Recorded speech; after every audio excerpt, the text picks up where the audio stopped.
Here we are at the JillianGroup.com, and today we're going to interview my new friend, Forber-Pratt. And so what I thought we could do is just start off a little bit of background about who you are. I know you're currently living in India, and I know you are from the United States, and I would love it if you could kind of connect those two dots, if you will, and start in the beginning, where you grew up. Sure, absolutely. Cool. So I was actually adopted from Calcutta, India, which is in West Bengal, which is kind of on the east coast of India, up in the north. And I was born there in 1980, and then very shortly after I was born, I was a very premature baby, and I was adopted through an adoption agency called International Mission of Hope. And so International Mission of Hope specialized in premature babies. And so I was adopted to my parents. My father's American and my mother is Canadian. And they were living in Seattle, Washington, outside of Seattle, Washington at the time. So I was adopted early on. And then we lived in Seattle, Washington area for the first 2.5 years of my life. And then the rest of the time growing up, I grew up outside of Boston, Massachusetts, in Natick. So you, of all places, Natick. It's a pretty good place to live, I hear, you know? Yeah. But interesting. So you only remember living in the States, obviously, and I don't even know if do you remember living in Seattle or probably just here in this Boston Exactly. area? Only pretty much Natick. I don't remember. I've been back to see the house that I was in outside of Seattle, but no, I don't remember, anything about India, and then not much about that before Natick. Interesting. So I'm curious. There's several different directions I'd love to go right now, but I'll pick one of them. We'll go from there. So I'm kind of curious, what, if you wouldn't mind, and I'll preface it, I'll say, I'm just going to ask because I'm very interested personally in hearing your story. And even though we're very, very different, I can relate to some things you've already said in our previous conversations. And so I'm really excited to hear your take on things. So I hope you understand my intent in asking things. But I'm curious if you would speak a little bit about what your upbringing was like in the Boston suburb of Natick, what that was like for you. Yeah, absolutely. And every question is fine. Like, I'm totally cool. about these things. I love it. Cool. So as you know, Natick is predominantly a white kind of area. Like, Natick has been growing a lot, but since the 1980s, it was kind of like lower middle class-ish. And then over the kind of like early 90s and into 2000s, it became more upper class and more upper class and all that stuff as kind of like people moved from Boston out to the cities and all those things. Right. And my upbringing was wonderful. Like, I grew up in like the small cul-de-sac neighborhood, and I went to all the public schools in that area. And the upbringing was wonderful. I had lots of opportunities. I started working as soon as I was like the legal age to work, and worked at a hardware store in Wellesley, and did lots of things. I was involved with different sports, soccer and things like that. So I had a very typical kind of Natick American upbringing. But I that all to say that there was also the very interesting piece of being adopted that very often came into play into subtle ways that I can describe to you now, but then I necessarily wouldn't have been able to describe it. Interesting, yeah. And so, like, for example, for a lot of adoptees, and I work with a lot of adoptees now, especially I work with adoptees that are in the U.S., adopted from India. And so it's an interesting piece for a lot of us where we say we're from India. So all growing up, somebody will say, okay, where are you from? Right. And you say Natick, of course, because you're from, like, you grow up in Natick and all that stuff. Right. But then there's that piece where I was adopted from India or I'm from India. Right. And the interesting part of that is that you say that, but then in the same moment you're like, but I don't actually know what that means. So, like, you see something on the TV about something going on in India. Or you see somebody, that walks by in a sari, because more and more people you're seeing that are living in America, or are maybe first generation from India, and the grandmother or the parents are wearing traditional Indian clothes. And you don't really feel a connection to that. And it's an interesting just kind of a question mark. I always kind of describe it as like many adoptees, and this doesn't have to be the case for everybody, but I know for me it was.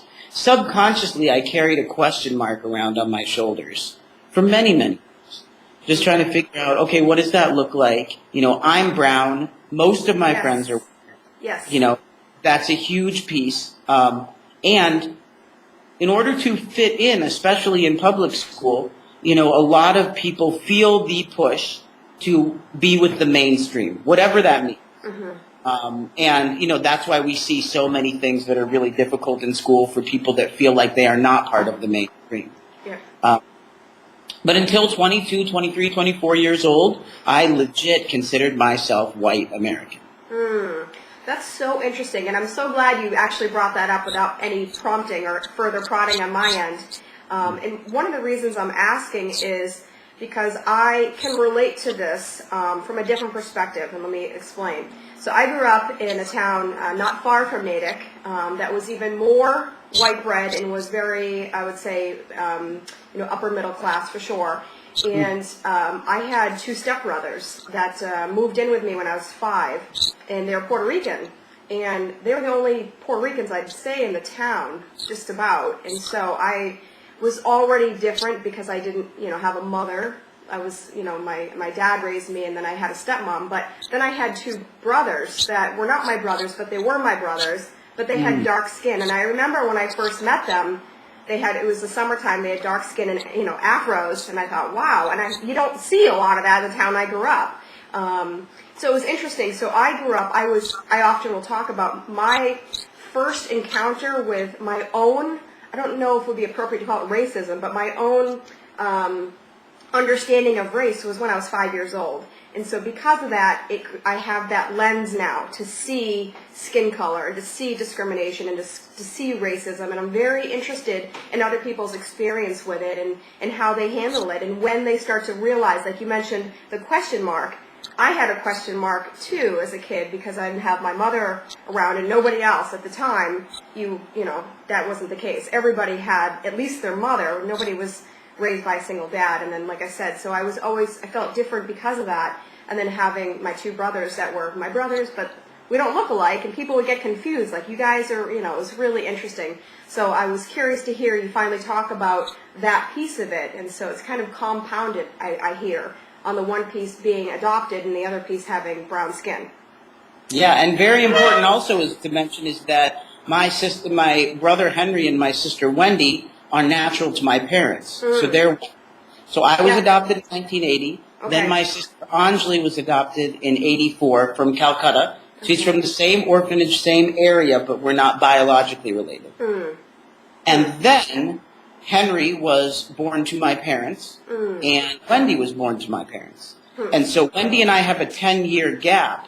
But it's interesting that you say that as well. Like when we were both older and Wendy was in high school and I was older and working and living in Natick again for some time, we would go driving around in my Jeep or whatever, and people would ask Wendy, you know, who's that guy that you're with and all that stuff. Right. Don't look alike and all that stuff. Yeah, it's so interesting, yeah. And I'm a big advocate of that, the differences you're talking about, the differences that I'm talking about in regard to adoption and identity and all that stuff. What happens so often is that people don't have the vocabulary to attach to those emotions. And so I find so many times, like the emotions that happen in everyday life happen in everyday life. Like if you think of like, you know, just symbolically thinking of the center of you, you know, when something sad happens, you're sad about it. When something, you know, anxiety-ish happens, then you feel anxiety. But then there are these other pieces, you know, these kind of like social pieces of like, oh gosh, I don't look like these other family members that I'm supposed to be a family, you know, we're supposed to be a unit. Or, you know, the adoption pieces of I'm from somewhere. It doesn't matter whether it's domestic adoption, international adoption, or whatever. I'm from a culture other than the one that I'm living in. So then, you know, if we take that example then of like the center point of the regular emotions happening every day, there's another set of emotions that are parallel somewhere that are anger, sadness, frustration, confusion, all those different things attached to whatever it may be. So it might be adoption, it might be a new family dynamic, any of those things. And what I find is that if you don't have the vocabulary or you don't have whatever tools it is to reattach those emotions to mainstream everyday you, They sit there hanging out in this nebulous kind of weird place. Right. And then you spill milk and you're crying. Right. Or you stub your toe and you're screaming and swearing. Mm-hmm. Like, what is going on? Like, why am I in control of myself? It's displaced, yeah. Mm-hmm. Exactly. And then kids feel like, oh my gosh, I'm crazy. Because I'm crying over this milk that I spilled, or I'm swearing, or I'm overreacting. So the kids are like, I'm nuts. And it's just not the case at all. It's not the case. Yeah. So I have to ask, so clearly you've been able to harness all of those emotions, that kaleidoscope of emotions and experiences, and literally harness and channel them into something that's profoundly impactful in the world. And so we'll go there, but I want to ask, what do you attribute that, strength or that ability to for yourself? Like, how were you? Because as we know, many people who grew up with that question mark for one reason or another are not able to get to that point, sometimes ever, and unfortunately can really feel like the wet blanket on them and just really grapple with that for a long time. But you were able to grab a hold of that and really channeling that for like massive good. So I'm interested what do you attribute that to? Well, I mean, I attribute it, I'm a very spiritual person, so I attribute it to just like good in the universe, and tuning into that good that's in the universe. Because I'm not going to label it in whatever different way. I'm just saying that, I attribute it to that. But it doesn't mean that I didn't go through all of those stages. I mean, my story is one of many years of trying to figure it all out. So you asked me to span, some of my stories so we can come back to it here. Like I grew up in Natick. And then when I was at Natick High School, I got involved with different drugs and things like that. And if we fast forward through it all, basically due to a number of events as well as due to just my identity search and figuring stuff out, I basically became a daily drinker for 5 years. Really? I was functional. And February 6th of '06, I got sober. And have drank ever since. Wow. But there were a lot of years of trying to figure out, how do I contribute to this world? And how do I stand on my own 2 feet and not feel like I'm in two worlds or I'm being torn one way or another, or those emotions are in there but I don't understand how to connect them to anything. And I'm not going to lie to you and say I've got it all figured out. I don't. Right, right. But luckily I've been given enough privilege and enough opportunity that things have fallen into place so that I can come here and do the work that I'm doing. Awesome. So, interesting. February 6th. Yeah, what do you say with that, huh? No, February 6th, 2006. I'll give you a double thumbs up for that. That's terrific. And I didn't realize we had that in common as well. So it's, I haven't had a drink myself since January 2nd, 1995. Wow, that's excellent. Yeah, so that's a lot of, that seems to me like over 18 years, which seems really crazy. But, so I can relate to a lot of what you talked about and just having to kind of process through all of that and trying to figure out your place and the whole thing and, your extracurricular activities and such. So continue on. You have me. I'm very interested to hear. So let's crack this open and talk about why, what you're doing now, what's going on, and share with everybody, how you've channeled that, what you're working on. Perfect. So February 6th of '06, I quit drinking, and shortly thereafter, my sister and I went to Calcutta to look for biological family and to see India for the first time. Wow. And we were not able to find biological family, but we have an amazing friend there. Her name is Dr. Michelle Harrison, and she runs an orphanage for disabled girls in Calcutta. And so she hosted us. We were able to kind of have a familiar face there, somebody that we could kind of have as a foundation. We looked for biological family. We found the doctor that delivered Anjali, my sister. Wow. But the records were so shady and kind of just not done very well. My adoption records say born to unwed mother, father unknown. And so there really wasn't a whole lot to go on, which many international adoptees feel that same way and have that same circumstance. Right. And so we went back for the first time, and both of us in different ways connected with India. what I say is I connected with Mother India as just this sense of, I want to be here. And throughout my life, there's been the theme of me wanting to help children and the me wanting to give back to India in some way. But I never knew how those two things would kind of connect. And so after that 2006 trip, then I had been kicked out of college for drinking. And so I went back and finished my senior year. I wanted to give back to the institution that had given me so much. So I enrolled, finished my time there, and at the end of my undergraduate, I did a trip to India, looking at the what used to be the untouchables, which is kind of, if you look at the caste system in India, I was looking at the lowest of the low on the caste system and how things were changing for them after independence in India, now called Dalits. So I did a research project. I connected with India even more. And then I went directly into my Master's of Social Work at Washington University. And the first project I was assigned, in one of the first classes I was there, was on the disproportionate amount of African American children in the foster care system in the U.S.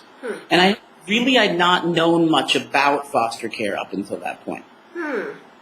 So my obvious reaction was, foster care, interesting, very interesting, like what do I do with this? And then I thought, okay, what's going on with foster care in India? Because what I realized is the whole point of foster care is an alternative to orphanages. It's the belief that every child deserves a family setting to live in. And so foster care really is a proper community home, as in mother or father or single father running a household, taking a child into their home on a temporary basis instead of that child living in an orphanage. And so I was like, all right, I can totally get on board with that concept. And so I Googled foster care and India. And the only thing that came up was pet adoptions, how to adopt a dog or a cat. Wow. And so right then, I decided my life goal is to bring a nationalized foster care system to India. Wow. So then I Googled how to write a business plan, because I didn't know how to do it. I wrote my first business plan right after that.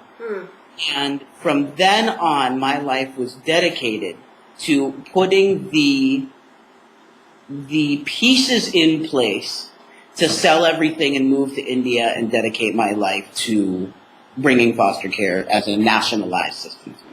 Wow, that's incredible. All right, so there's one thing I want to circle back to, but I'm going to continue forward here for the moment. So tell me about the timeline and when, because as I understand, it's Foster Care India?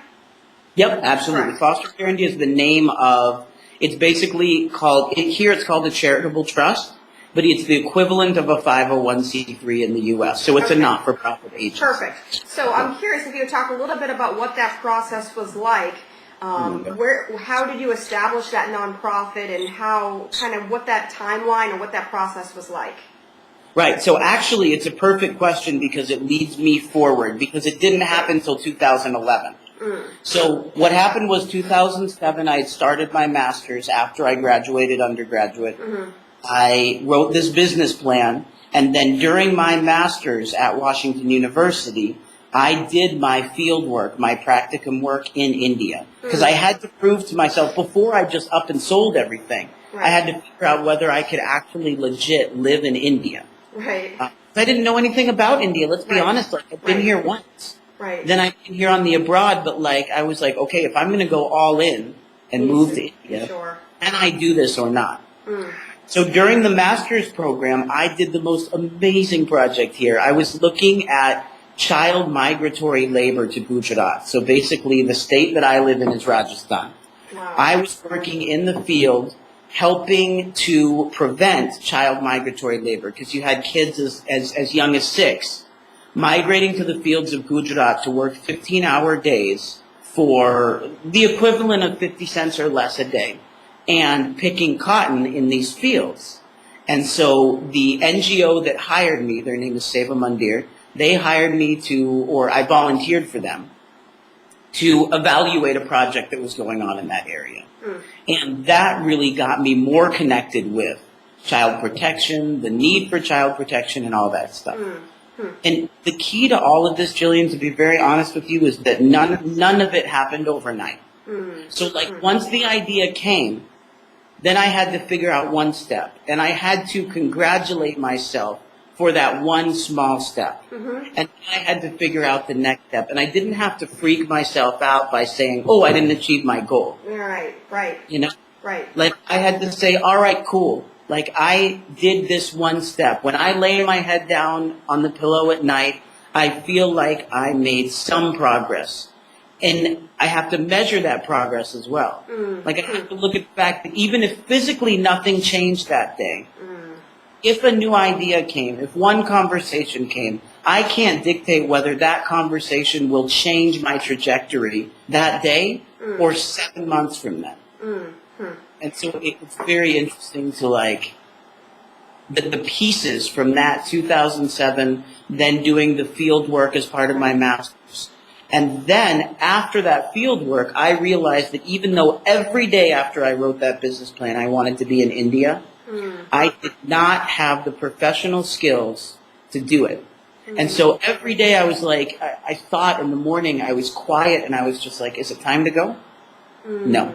And so I accrued professional experience. I did program development. I ended up doing this amazing program in St. Louis, working with older youth who are in foster care. And so, and a lot of the children I worked with were young pregnant teens with mental difficulties.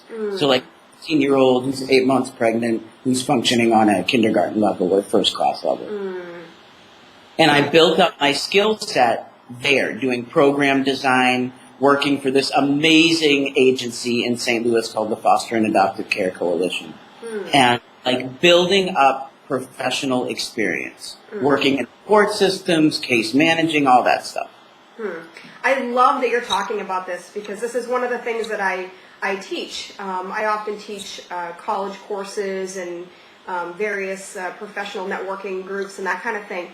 And one area I always talk about is the role in volunteering or strategic volunteering or getting involved with nonprofits because exactly like you're talking about, there's like a low entry to barrier for entry, so you can really get in there and start to hone your skills and start to be exposed to things that you wouldn't otherwise be exposed to, both in terms of our own interests and in particular skill set, like you said. So that's an excellent example of what you were able to do yourself, and I hope people hear this and maybe you're kind of motivated to do something or inspired to try that themselves, because I think a lot of people find themselves kind of in the analysis paralysis stage or just paralyzed and don't know what to do or how to get started, or can be overwhelmed not knowing what to do or feeling like there's too many steps, don't know where to start. So I think that's a really great example and just a good plug. So, to jump into any nonprofit, large, small, doesn't matter, and start to kind of get your feet wet and learn a little bit. And that's a great thing. I'm so glad you talked about that. Yeah, I'm totally with you. I mean, that's my life has exemplified that. And to take it even a step further, what I've learned, one of my mottos is a fail is not failure. And so a lot of times, when I've been doing this stuff, in preparing to move to India, in figuring out, how I'm going to move forward, maybe financially I had no idea how it was going to move forward. This or that or the other thing, And what I realized is that without looking at the big picture and taking the perspective of how we're moving forward, things can feel like fails. It feels like we didn't do a good job that day or that we didn't achieve whatever it may have been. But then when you blow it out to the big picture and look, okay, what did I learn from that, or how did it move me forward, or whatever, it changes the entire thing. And like a very easy example is that, so then, and this comes directly to your question you just asked, when I came here to register Foster Care India. So basically, if we fast forward to 2011, I woke up one morning, it seemed like the right thing to do, so I started putting everything into place to sell and move. When I arrived in Rajasthan with 3 bags of clothes, and that's it, I already had contacts that I had established since 2007. So what I had done 2007, just like you were talking about getting into the NGO world and everything, I had emailed everyone I could find that was doing orphan care, orphanage, adoption, foster care in India. And I said, hi, my name's Ian. Eventually I'm moving to India and I'm starting a foster care agency. I just want you to know about it. Love it. Then 2008, in the middle of my master's, I wrote a paper or something on foster care in India. And so I shot it to everyone on that list. And I said, hi, remember me? I'm Ian. Like, I'm going to do this. I want you to know that I'm doing my homework. And so I touch pointed. So when I moved in 2011, I contacted all those people and I said, I'm here. It's legit. This is happening. And I started to do registration. And I'll tell you, Jillian, registration even was tough because I had no idea. No idea what types of NGOs exist in India. How do I do all this stuff? Right, right. So I spent day after day in government offices with people just saying, sorry, we can't do it. And it is very, very easy. And I'll tell you, I'll be very honest with you, I threw a number of tantrums in offices at the beginning. Where I'd just be like, are you kidding me? Like, can you just help me? Can you help me with this, whatever? And I had language barriers. Everybody in where I work in Udaipur, everyone in government offices speaks only Hindi. And I didn't know Hindi. So like all of these pieces at once are culminating to make me feel like I have sold everything. I am in India on the ground. I'm in the desert. I'm talking to tons of people every day that are shutting me down at every moment. And I'm failing. But like my board members, friends of mine, etc., were my saving grace. They were the people that when I walked out of the thing said, you know what? The fact that that lady spoke to you more than 1 second means that she's beginning to get what you're talking about. Or the fact that that man sat down with you and actually showed you A, B, and C on the document that you had screwed up means that they're helping you out. And as I defined those things for myself, and as I stepped back, it didn't mean that at the end of the day, like, I needed to go for a motorcycle ride and just clear my head because I was freaking out because it was such an emotional day. But I knew that I was moving forward. But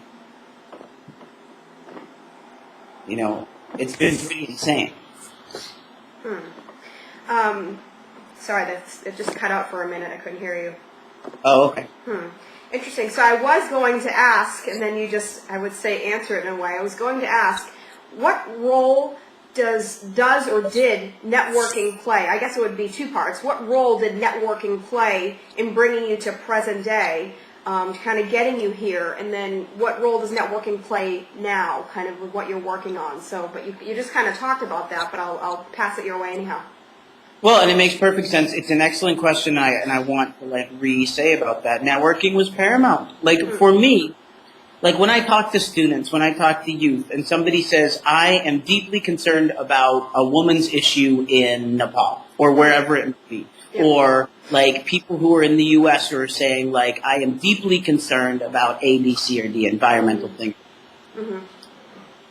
The way to get into that, the way to figure it out is to Google, to spend an hour a day Googling that field you're interested in and reaching out to people and saying, I want to learn more. Jillian, honestly, out of 1,000 emails I sent, I got maybe 20 responses and maybe one of them was somebody that had time to talk. Let's be honest. I mean, like, people are busy. Right. But that one email that I got was so unbelievably valuable. So every week, I still dedicate hours to Googling foster care and India, or adoption India, or orphanage in India, or whatever. And anyone that I haven't contacted, I contact. And I say, hey, my name's Ian. This is what I'm doing on the ground. Here's my recent stuff. If there's any way that I can help what you're doing, or you're interested in what I'm doing, let's chat. And I have agenda-less meetings all the time. That are just like, hi, I want you to know I exist, and I want to know you and why you exist. I love that. That's great. I love that. Yep. So apparently you've done some pretty good networking recently as well. I understand you just were in the States and kind of made your way around the U.S. Talk a little bit about that. Yep, absolutely. So I was flown out by a college called Principia College. That's where I graduated from. And they have an annual public affairs conference. And so actually one of the children that I used to babysit when I was there is now running the public affairs conference. Wow. Her name's Natalie, and she really advocated for me to come to this conference on youth empowerment. Wow. And so I was there with some of the most amazing people I have ever met, speaking about youth empowerment. And I gave kind of a five-point toolkit on empowerment. And since I was coming all the way over to the U.S., I capitalized on being there and met with lots of different people. And my life is a bridge between the two countries, like America and India. Yeah. And so whatever I can do to work with youth, to inspire youth, to talk to people about my life and my trajectory and then how things have unfolded, like that's my duty. Like all of this doesn't seem to me like a big deal.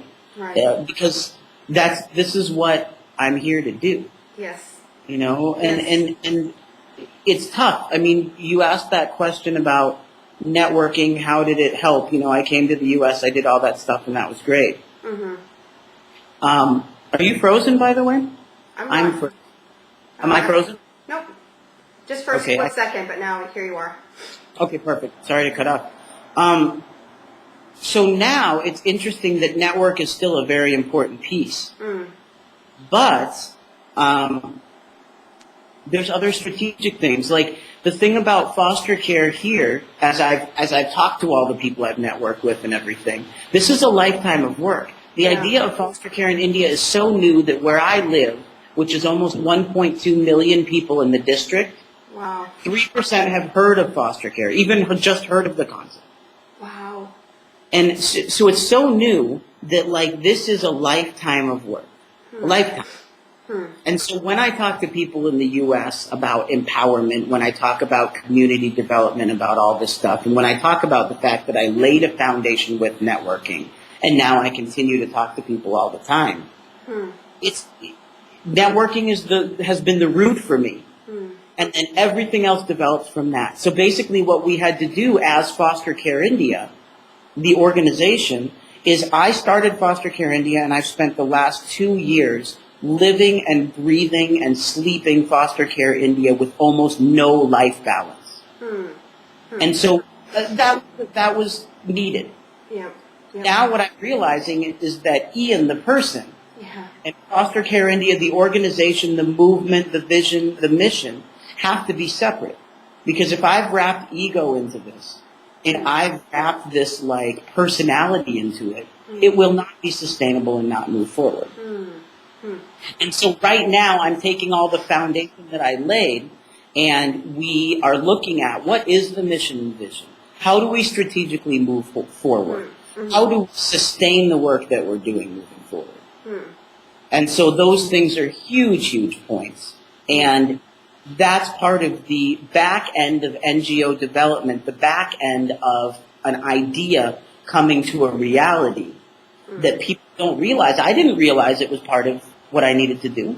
I had no, you know, but like the whole, go ahead. No, go ahead. I keep thinking, you said a few minutes ago, I'm still in the back of my mind, I'm just turning it over, and I know that a lot of people that will watch this are going to probably be thinking about it as well. You were talking about, you know, the numbers of children that are basically forced to work in the cotton fields and so forth, and I think, you know, here in the U.S., I think most people have never seen such a thing, or we may have heard about it, but to actually see it and it's real with your own eyes, it has to be really overwhelming. So if you could kind of speak a little bit to that about, you know, what it's like there on the ground in India, or where you're at, and kind of some of the issues that you're up against. Oh my gosh. Okay, so you're going to freak out about this. So here's a story that recently happened that is very, very telling. So I was hired a couple months ago as a consultant for Save the Children, which is a big NGO. Yeah, I know Save the Children. Yeah. So they hired me to go out to a very rural area near where I live. It's about 2 hours drive, and it is a very tribal area. Now, Jillian, when I say tribal, growing up in Natick, Massachusetts, I have no idea what that actually means. But tribal means that after 4 o'clock, 5 o'clock in the afternoon, people who work for NGOs are told not to be out on the roads because there are big alcohol problems. People who are local, anyone who is not local, they will attack them, they will take things. And we're talking attack them with bows and arrows. We're talking about areas where drums are the form of communication between houses. We're talking about very, very rural areas on the top of desert hilltops. Wow.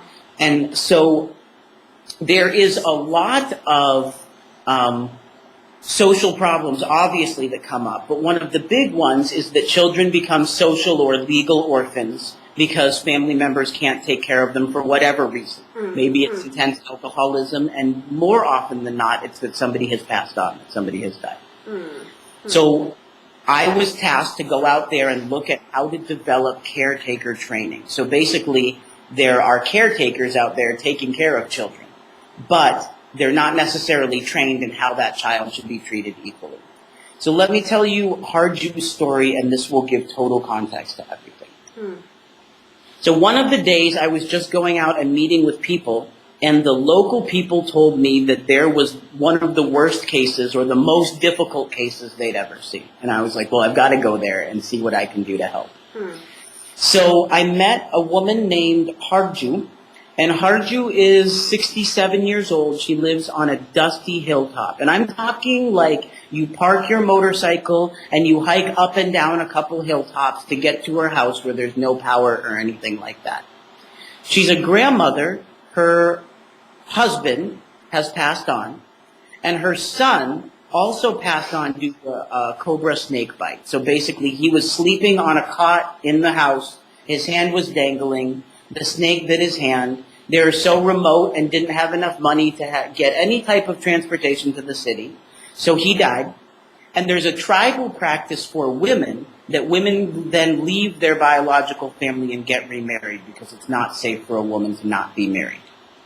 So, and that's a whole other issue. We can get into all of it. Yeah, we'll pick that up. Like, there's so many things we could get into, right? Yeah, not too many gay women in India?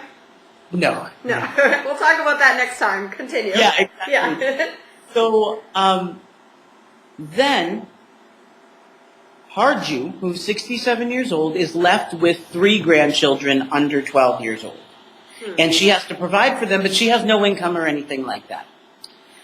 So when I met Harju, when I got to her home, she had 1 cup of flour and 1 teaspoon of oil in the house, and that's it, for the kids, with no idea of where the next food would come from.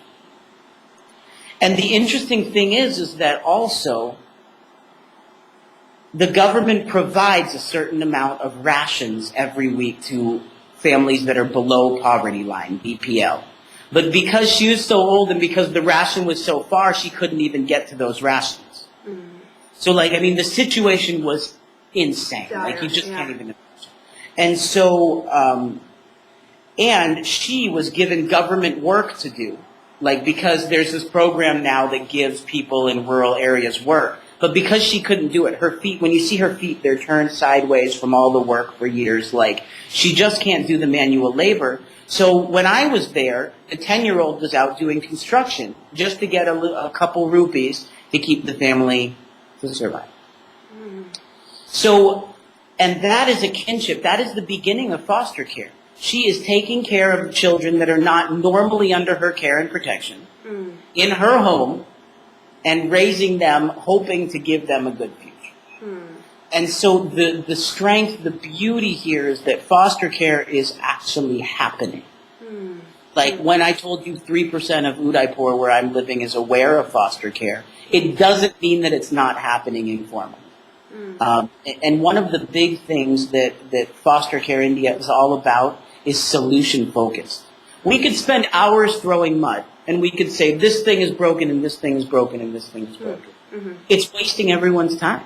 Like you're saying, yeah, the situation is difficult, like you just said. The situation is dire in so many ways.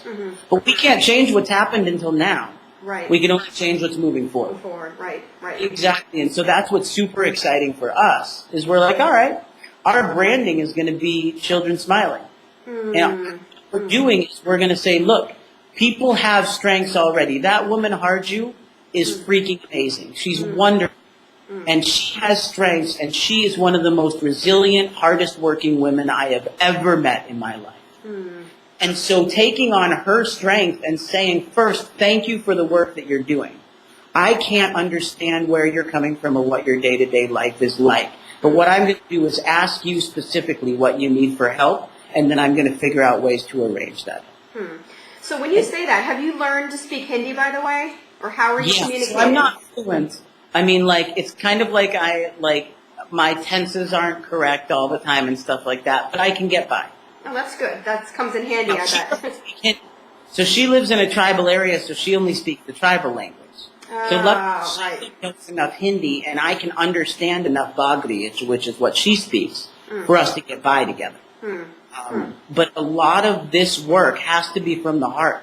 You have to just sit there in her space and just learn what's going on. And I'll tell you, Jillian, I've been working with her for 4 months now. And when I went to visit her last week, she told me she needed nothing. Because we had figured out ways to get her those rations that she needed. I knew it was an emergency situation, so I immediately, with my money, bought her food and brought her food. Because that was what they needed in order to keep the kids alive. Right. Then I said, never can I sustainably help someone for the rest of my life. Right. I have to figure out a way to take the existing services and empower the existing services to meet her needs. Right. And so that's what we've done. Foster Care India has done that over the past couple months, is set up for her, provisions. And the biggest thing that we gave her, to be very honest, was hope. Yes, right. That's it. People underestimate that, for sure. Yeah. It is so unbelievable that if you go to bed at night going, I have no idea what will happen, and there's no option for anything to happen for me. It's demoralizing. Right, absolutely. No, I love that story, and I can envision what that must have felt like and been like for you. And it's really remarkable. So I'm curious, as we kind of wrap up, I have the sense that we could probably talk for hours and hours and hours, and there's so many other things I want to talk to you about and ask you about, so hopefully we'll be able to reconnect again sometime soon and kind of see what's going on and such. But for today, I think if we could kind of close with you talking a little bit about how people could learn more or find out about you, and then what you want people to know about India, or in particular Foster Care India, and what things that you need, how people could be involved or support you or follow or any of those things. Perfect. So the easiest way is to go to my website, which is just fostercareindia.org. So it's very easy to go there and check stuff out. Yes. And you can join my mailing list on fostercareindia.org. Okay. I'm also very active on Facebook. Great. So going to Facebook and to Twitter and searching Foster Care India and liking the page. Okay. One of the reasons that I've been so successful up till now is my use of social media. Great. And very honestly, like in a personal sense as well, it has kept me sane. When I post something about Foster Care India and people like it and people follow it and people ask questions, it tells me that I'm doing the right thing. It's like validating. Exactly. Yeah. And we need that. Let's be honest. I'm not trying to be a high horse anywhere or whatever. I'm a human being. Right. And the people who work for Foster Care India and us moving forward, we're people that need others on board. We can't do this alone. And so the answer to your first question is fostercareindia.org, and to like us on Facebook and Twitter and follow us on Twitter. That's huge. Then the other piece is, how do people get involved? Well, first, the only thing is just dialogue. I love to hear people's stories.